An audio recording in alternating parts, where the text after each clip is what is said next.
हिलाकर रख दिया था। एक एस रैंक का भयंकर जानवर, पर्पल गोल्ड मैड लायन, और मेरी दादी उससे भी बड़ी एक किंवदंती थी, डबल एस रैंक की दिव्य जीव, जेड स्केल सर्प सम्राट।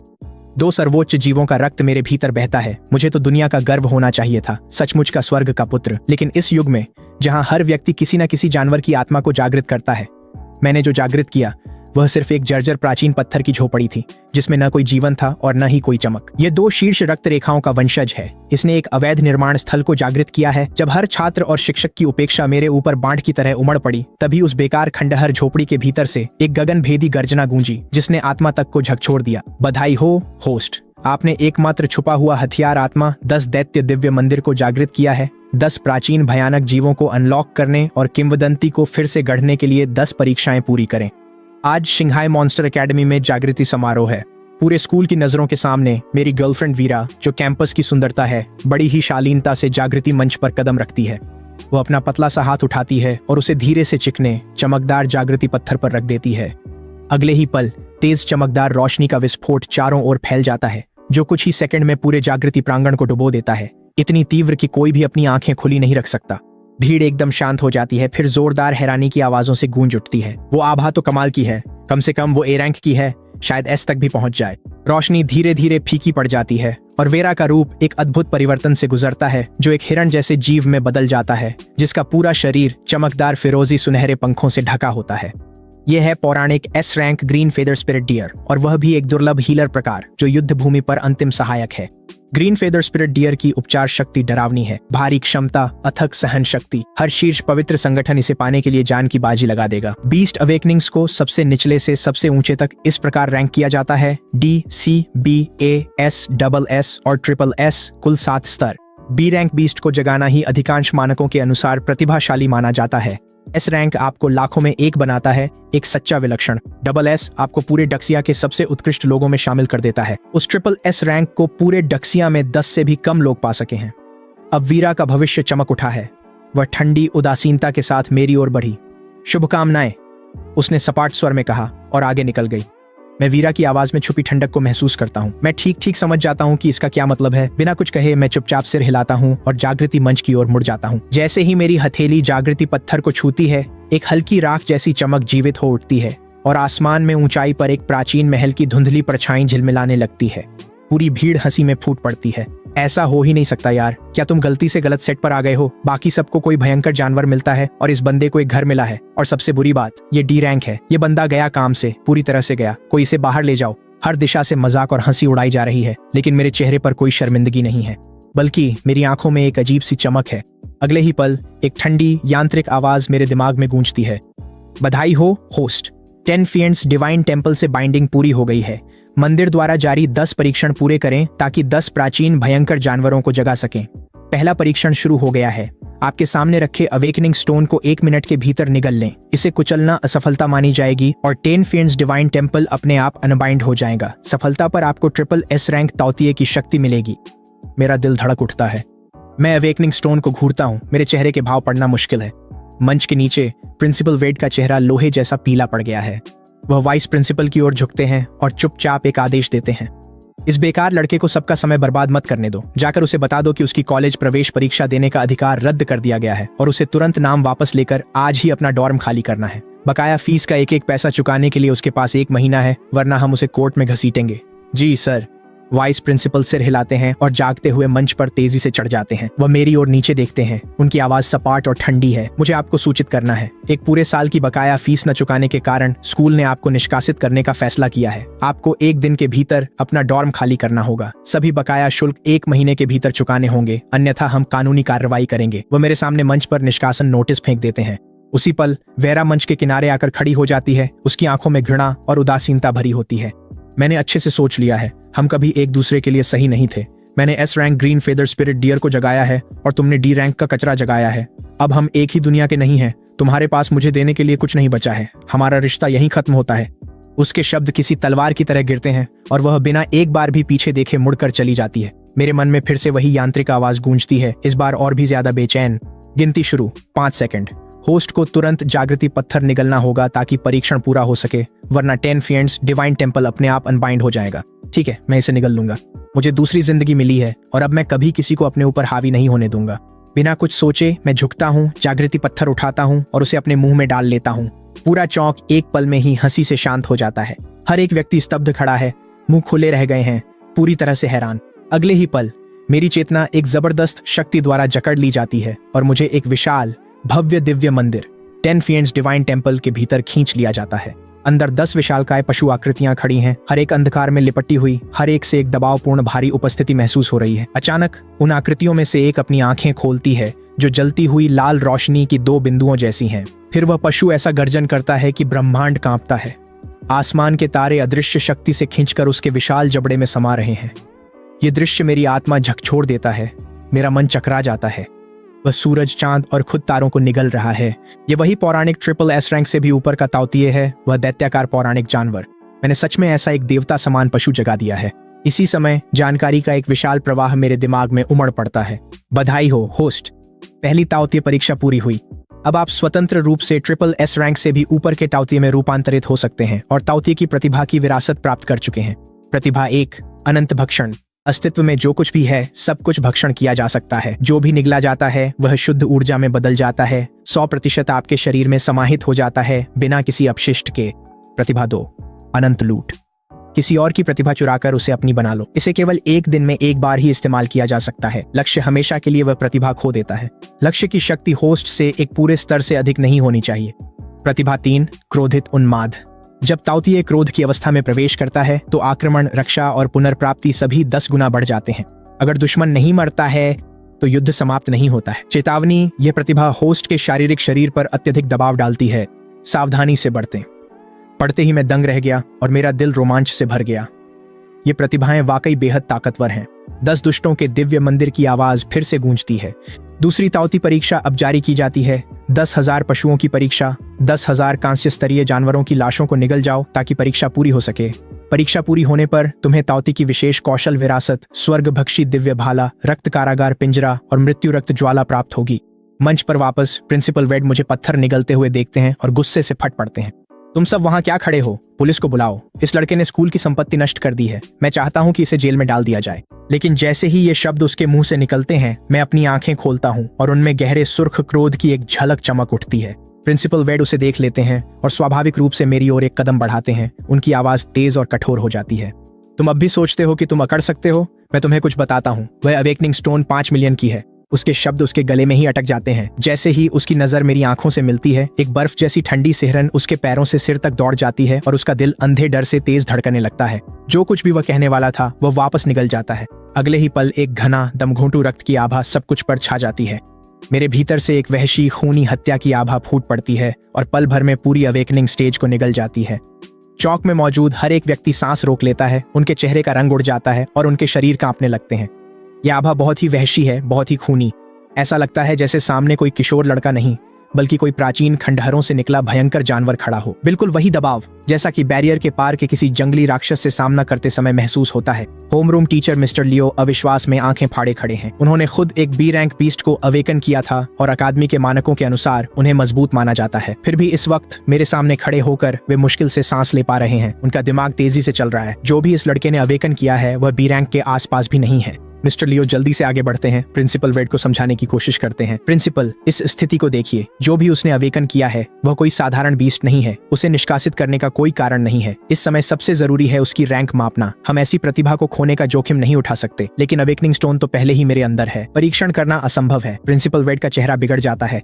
मजबूरन वे फोन निकालकर कॉल करने लगे। मैं ये सब मुस्कुराहट के साथ देखता हूँ। मैं पहले से ही प्रिंसिपल वेड की मानसिकता जानता हूँ। उसने सबके सामने मुझे निष्कासित कर दिया और मेरी सारी इज्जत छीन ली। इसीलिए मेरे पास शंघाई मॉन्स्टर अकादमी में रुकने का कोई कारण नहीं है। जब मैं अभी भी सोच ही रहा था तभी एक तेज ड्रैगन की दहाड़ आसमान को चीरती हुई सुनाई देती है। एक विशाल पंखों वाला जानवर बादलों को चीरता हुआ धीरे धीरे नीचे उतरता है। एक गोल्ड टियर हॉर्नविंग ड्रैग, जिसे आसमान का सुप्रीमेस कहा जाता है। भीड़ हैरान नजरों से एक दूसरे को देखती है। आखिर अब कौन आ रहा है? एक अकेले छात्र की जागृति ने गोल्ड टियर ताकतवरों का ध्यान खींच लिया। ड्रैग की पीठ से 3 आकृतियां कूदकर नीचे आती हैं। ड्रैग खुद एक अधेड़ उम्र के आदमी में बदल जाता है और जमीन पर उतरता है। भीड़ और करीब से देखती है और शोर मच जाता है। ये चारों हैरिकेन, पर्पल गोल्ड, एज्योर सी और शेड विंड मॉन्स्टर अकादमी के प्रिंसिपल हैं। वे सब मिलकर एक विशाल अवेकनिंग स्टोन उठाए हुए हैं और सीधे प्रिंसिपल वेड की ओर बढ़ते हैं। प्रिंसिपलों में से एक मुस्कुराते हुए बोलता है, ओल्ड वेड, हमें पता चला कि तुम्हारा अवेकनिंग स्टोन निगल लिया गया, तो हम अपनी अकादमी से सबसे बड़ा और सबसे शुद्ध स्टोन लेकर आए हैं। देख लो, तुम्हारे पुराने वाले से कहीं बेहतर है ना? प्रिंसिपल वेड का चेहरा एक के बाद एक, तुरंत ही तुम्हारा निष्कासन नोटिस वापस ले लेंगे। अकादमी में ही रहो और अब से हमारे पास जो भी संसाधन है उनमें से तुम्हें सबसे पहले चुनने का अधिकार मिलेगा। मेरे होंठों के कोने पर एक ठंडी तिरस्कार भरी मुस्कान उभर आती है। माफ कीजिए प्रिंसिपल, आपने मुझे पहले ही निष्कासित कर दिया है, इसलिए मैं शिंघाई मॉन्स्टर अकादमी में नहीं रुकूंगा। प्रिंसिपल वेड का चेहरा गहरा पड़ जाता है। क्या तुम नहीं रुकोगे? अच्छे से सोचो, शिंघाई मॉन्स्टर अकादमी पूरे शिंघाई प्रांत की सबसे बेहतरीन संस्था है। यहाँ तुम्हें सबसे अच्छी शिक्षा और सबसे समृद्ध संसाधन मिलेंगे। अपनी खुद की भविष्य को यूं ही मत गंवाओ। मैं बहस करने की जहमत नहीं उठाता, मैं बस उसे दोहराता हूँ ठंडे और अंतिम स्वर में, मैं नहीं रुकूंगा। प्रिंसिपल वेड का चेहरा काला पड़ गया। चारों अतिथि प्रिंसिपल मुझे घेर कर होड़ मचाते हुए अपनी बात कहने लगे। उसे भूल जाओ, हैरिकेन मॉन्स्टर अकादमी में आओ। अभी हमारे पास केवल 2 एस रैंक छात्र हैं। अगर तुम हमारे साथ आओगे तो हमारे पास मौजूद हर संसाधन तुम्हारा होगा, बिल्कुल कोई सीमा नहीं। वहां अपना समय क्यों बर्बाद करना? पर्पल गोल्ड मॉन्स्टर अकादमी में आओ। हमारे पास केवल एक एस रैंक छात्र है, इसलिए हर एक संसाधन पूरी तरह से तुम्हारे लिए समर्पित होगा। ये उन सब की पेशकश से कहीं बेहतर है। एजियोरसी मॉन्स्टर अकादमी के पास तो एक भी एस रैंक छात्र नहीं है। हमारे पास आओ और पूरे स्कूल के संसाधन सिर्फ तुम्हारे होंगे। कोई प्रतिस्पर्धा नहीं, कोई भी चीज के लिए तुमसे लड़ने वाला नहीं। मेरी बात सुनो, शेडविंड मॉन्स्टर अकादमी में आओ। हमारे पास एक एस रैंक छात्र तो है, लेकिन हमारे कैंपस में सबसे सुंदर लड़कियां हैं।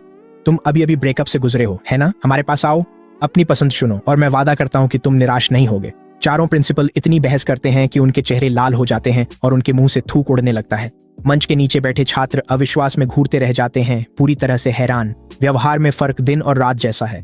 प्रिंसिपल वेड असहाय होकर एक तरफ खड़े हैं, उनका चेहरा बिगड़ा हुआ है। आखिरकार वे गरजते हुए बोले, तुम सब किस बात पर लड़ रहे हो? पहले उसकी रैंक की परीक्षा तो लेने दो। हमें नहीं पता कि वह एस रैंक है भी या नहीं। इतना ज्यादा उत्तेजित होना बंद करो। मेरी नजर धीरे धीरे भीड़ पर घूमती है और वेरा पर आकर टिक जाती है। मेरी आंखों में हल्की सी मुस्कान झलकती है। मैं सच में जिज्ञासु हूँ। एक बार जब मेरी रैंक सामने आ जाएगी तो उसके चेहरे पर कौन सा भाव होगा? मैं आगे बढ़ता हूँ और अपनी हथेली नई अवेकनिंग स्टोन पर सीधी रख देता हूँ। एक तेज रोशनी चारों ओर फैल जाती है, वेरा की तुलना में और भी ज्यादा चकाचौंध करने वाली, जो एक पल में पूरे शिंघाई प्रांत को रोशन कर देती है। लेकिन अगले ही पल कुछ ऐसा होता है जिसकी किसी ने कल्पना भी नहीं की थी। एक तेज धमाके के साथ विशाल अवेकनिंग स्टोन बस टूट जाता है, रोशनी की ताकत से बिखर जाता है, उसके टुकड़े जमीन पर फैल जाते हैं। मौत जैसा सन्नाटा छा जाता है। कोई भी अपनी आंखों पर विश्वास करने की हिम्मत नहीं करता। हर कोई जानता है कि अवेकनिंग स्टोन की माप डी रैंक से लेकर एस रैंक तक होती है। अगर वह पूरी तरह से टूट गया है तो इसका मतलब है कि मेरी प्रतिभा एस रैंक से भी कहीं आगे निकल गई है। शिंघाई मॉन्स्टर अकादमी के पूरे इतिहास में ऐसा केवल एक बार पहले हुआ है, 30 साल पहले। उस छात्र ने double S rank Tianyu azure dragon को जागृत किया था और पूरे शिंघाई प्रांत में सनसनी मचा दी थी। तब राजधानी की एक शीर्ष मॉन्स्टर यूनिवर्सिटी ने रातों रात प्रतिनिधि भेजे और उसी समय उस छात्र को बिना शर्त प्रवेश दे दिया। स्नातक होने के बाद बिना किसी परीक्षा के वह सीधे एक सैन्य कमांड पवित्र आदेश में चला गया। बाद में उसने उस पवित्र आदेश को छोड़कर अपना खुद का आदेश स्थापित किया और उसका नेता बन गया। वह पवित्र आदेश दाशिया की बड़ी ताकत बना और उसका कप्तान रेक्स अब सैन्य कमांड की मुख्य हस्ती है। दाशिया के 36 युद्ध सम्राटों में से एक रेक्स का नाम शिंघाई के हर दिल में है। भीड़ में खड़ी वीरा स्तब्ध रह गई। उसका गर्व और उदासीनता गायब हो गई। उसकी जगह गहरे झटके ने ले ली। जिस बॉयफ्रेंड को उसने अभी छोड़ा था, उसने एस रैंक से भी ऊपर की पौराणिक डबल एस प्रतिभा जागृत की है। यह सच उसे झकझोर देता है। उसके पैर लड़खड़ाते हैं और वह गिर पड़ती है। चेहरा पछतावे से भर जाता है। चारों प्रिंसिपल्स ये देख और भी उग्र होकर लड़ने लगते हैं। असंभव, डबल एस, हैरिकेन मॉन्स्टर अकादमी इस बच्चे को लेगी। हमारे दोनों एस रैंक छात्र कोई भी ले सकता है। हमें अब उनकी जरूरत नहीं है। तुम उन्हें छोड़ रहे हो। एजियोरसी भी अब उन्हें नहीं चाहता। जैसे ही मैं वापस जाऊंगा, मैं हर छात्र को 1 साल दोहराने का आदेश दूंगा। स्कूल का हर एक संसाधन अब सिर्फ मो और मो के लिए ही होगा। तुम दोनों बिल्कुल पागल हो। पर्पल गोल्ड शायद इतना आगे न जा सके, लेकिन मैं अपने बेटे की शादी के लिए जो भी पैसा बचाया है वह सब मो के लिए सबसे बेहतरीन संसाधन खरीदने में लगा दूंगा। हमसे संसाधनों में मुकाबला करने की कोशिश मत करो। शेडविंड में बहुत सारी बेहद अमीर महिला छात्राएं हैं। जैसे ही मो हमारे दरवाजे से अंदर आएगा, वे उस पर अनगिनत पैसा लुटा देंगी। वह जब चाहे जो चाहे संसाधन खरीद सकता है। जब चारों प्राचार्य पूरी तरह से अफरा तफरी में हैं, प्राचार्य वेड ठंडी हंसी छोड़ते हैं। अभी जश्न मत मनाओ। एक्सिया के 72 प्रांतों और 36 क्षेत्रों में जब भी कोई एस रैंक से ऊपर का अवेकनर सामने आता है तो सबसे पहले इसकी सूचना सैन्य कमान को देनी होती है। वे एक विशेष अवेकनिंग स्टोन के साथ प्रतिनिधि भेजेंगे ताकि सही रैंक का मूल्यांकन किया जा सके और ऐसी प्रतिभाओं को शायद ही कभी कोई प्रवेश परीक्षा देनी पड़े। शीर्ष विश्वविद्यालय खुद उनके पास आएंगे। तुम लोग उस पर जितना भी झगड़ लो सब बेकार है। चारों प्राचार्य अपनी बहस रोकते हैं और एक जैसी घृणा भरी नजरों से वेड की ओर मुड़ते हैं। तो क्या जब तक वह हमारे अकादमी को अपनी मातृ संस्था के रूप में सूचीबद्ध करता है हम ही आगे रहेंगे। हमारे नाम से एक SS प्रतिभा का स्नातक होना, सिर्फ यही बात हमें पीढ़ियों तक शिंघाई से ऊपर रखेगी। शिंघाई इन चारों अकादमियों पर इतने सालों से सिर्फ इसलिए बैठा है क्योंकि तुमने वॉर्किंग रेक्स को पैदा किया। हमें भी अपना खुद का SS जीनियस चाहिए। हाँ, सपने देखते रहो। प्राचार्य वेड के होंठों पर एक चालाक मुस्कान फैल जाती है। मैंने पहले ही सैन्य कमान में रिपोर्ट दर्ज करा दी है। उनके लोग जल्द ही सैन्य कमान के विशेष जागृति पत्थर के साथ पहुंच जाएंगे। अगर वह वास्तव में वह किंवदंती वाला SS रैंक निकला तो तुम अपनी सारी अकादमियां बेच दो, तब भी सैन्य कमान या शीर्ष विश्वविद्यालयों से ज्यादा बोली नहीं लगा पाओगे। अंदर से प्राचार्य वेड पछतावे से बीमार हैं। यह पछतावा उन्हें पूरी तरह खा गया है। अगर उन्हें पता होता कि वो इतना प्रतिभाशाली है तो वे उस बच्चे को 10 साल तक बिना फीस लिए पढ़ाई करवाते। सार्वजनिक रूप से निष्कासित करने की तो बात ही छोड़िए। इसी बीच शिंघाई प्रांत के सैन्य कमान मुख्यालय में कमांडर क्विन ने अपनी कलम नीचे रख दी। उनके चेहरे पर गंभीरता छाई हुई थी। क्या कहा आपने? शिंघाई मॉन्स्टर अकादमी ने S रैंक से ऊपर का एक जागृतक तैयार किया है और 5 प्रमुख सैन्य कमान के विशेष जागृति पत्थर की मांग कर रहे हैं। जी श्रीमान, यह शिंघाई मॉन्स्टर अकादमी से प्राप्त एक अत्यावश्यक रिपोर्ट है। इसकी सटीकता पर कोई संदेह नहीं है। इसके अतिरिक्त हरिकेन, पर्पल गोल्ड और अन्य 3 अकादमियों के प्रधानाचार्य पहले से ही परिसर में मौजूद हैं। संपूर्ण जागरण समारोह का सीधा प्रसारण शिंघाई प्रांत में किया जा रहा है। अधीनस्थ ने आदरपूर्वक उत्तर दिया। कमांडर क्विन ने तुरंत लाइव प्रसारण शुरू किया। उनकी नजर मुझ पर पड़ी और उनकी भौहें थोड़ी सिकुड़ गईं। वह खुद से बुदबुदाते हैं, मोलिन, ये नाम मुझे जाना पहचाना क्यों लग रहा है? एक अधीनस्थ जल्दी से आगे बढ़ता है और धीमी आवाज में बोलता है, सर, मोदो शहीद नायकों लांस और एलारा का बेटा है। क्या? कमांडर क्विन का हाव भाव अचानक बदल जाता है। वह झटके से खड़े हो जाते हैं। 3 साल पहले शिंघाई के पतन की लड़ाई में लांस और एलारा ने युद्ध में अपनी जान दे दी थी। वे सैन्य कमान द्वारा तैयार किए गए सबसे बेहतरीन सैनिकों में से थे। खासकर लांस, जिन्होंने युद्ध शुरू होने से पहले ही रेड होली ऑर्डर की चयन परीक्षा पास कर ली थी, जो एक्सिया के 4 महान पवित्र आदेशों में से एक है। उनका भविष्य असीमित था, फिर भी वे युद्ध के मैदान में शहीद हो गए। कमांडर क्विन ने उनकी मौत का लंबे समय तक शोक मनाया था और अब यह उनके बेटे की बारी है। कमांडर क्विन की आंखें तेज हो जाती हैं। वह शांत अधिकार के साथ बोलते हैं, सैन्य कमान का विशेष जागृति पत्थर तुरंत तैनात करो। इस बार मैं खुद शिंघाई मॉन्स्टर अकादमी जा रहा हूँ। उसी समय कमरे के बाहर से एक सहज बेफिक्र हंसी सुनाई देती है जिसमें एक आरामदायक खिंचाव है। अगर कमांडर क्विन जा रहे हैं तो मुझे भी साथ क्यों नहीं ले जाते? मैं खुद देखना चाहता हूँ कि लांस का बेटा वाकई कितना असाधारण है। कमांडर क्विन तुरंत मुड़ते हैं और पूरी श्रद्धा के साथ झुकते हैं। उनका चेहरा गंभीर है। युद्ध सम्राट रेक्स, वह जल्दी से आगे कहते हैं। युद्ध सम्राट रेक्स, शिंघाई मॉन्स्टर अकादमी ने सचमुच SS रैंक से ऊपर का एक जागृत पैदा किया है और वह गिरे हुए नायक लांस का बेटा है। मैं अभी वहीं जाने ही वाला था। रेक्स की आंखों में सचमुच हैरानी की एक झलक उभरती है। तो फिर हमें जरूर जाना चाहिए। चलो साथ चलते हैं। इसके साथ ही तीनों एक S रैंक हॉर्नविंग ड्रैग पर सवार होकर शिंघाई मॉन्स्टर अकादमी की ओर दौड़ पड़ते हैं। वापस शिंघाई मॉन्स्टर अकादमी में जागरण मंच के पास न जाने कैसे एक आरामदायक झूला कुर्सी आ गई है और मैं उसमें आंखें बंद किए पूरी तरह निश्चिंत होकर लेटा हूँ। वहीं चारों आए हुए प्रिंसिपल मेरे चारों ओर उत्साही सेवकों की तरह मंडरा रहे हैं। कोई मुझे पंखा झल रहा है, कोई ठंडी चाय पेश कर रहा है, कोई मेरी पीठ दबा रहा है और कोई मेरे पैरों की मालिश कर रहा है। छात्र हैरानी और ईर्ष्या से मुझे देखते हैं, जैसे मुझे किसी राजा की तरह सम्मान मिल रहा हो, जबकि प्रिंसिपल वेड गुस्से से कांप रहे हैं, अपनी नाराजगी मुश्किल से काबू में रखे हुए। तभी आसमान में एक तेज हवा गरजती है। एक S रैंक दिव्य हॉर्नविंग ड्रैग, जो पहले वाले गोल्ड टियर ड्रैग से कहीं बड़ा है, धीरे धीरे अकादमी के ऊपर उतरता है और पूरा आसमान ढक लेता है। हर सिर अपने आप ऊपर उठ जाता है। सबकी आंखें विस्मय और उलझन से फैल जाती हैं। ये कौन हो सकता है जो S रैंक दिव्य हॉर्नविंग ड्रैग की सवारी कर रहा है? ड्रैग की पीठ से 3 आकृतियां छलांग लगाती हैं और पूरी शालीनता के साथ जमीन पर उतरती हैं। जब भीड़ को उनके आगे चल रहे व्यक्ति की स्पष्ट झलक मिलती है, एक शांत परिष्कृत सफेद कपड़ों में सजे मध्यवयस्क पुरुष की, तो पूरा चौक गूंज उठता है। हर दिशा से पुकारें सुनाई देने लगती हैं। ये कैसे हो सकता है? वह रेक्स है, तियान्यू होली ऑर्डर का वॉर्किंग रेक्स। वह यहाँ क्या कर रहा है?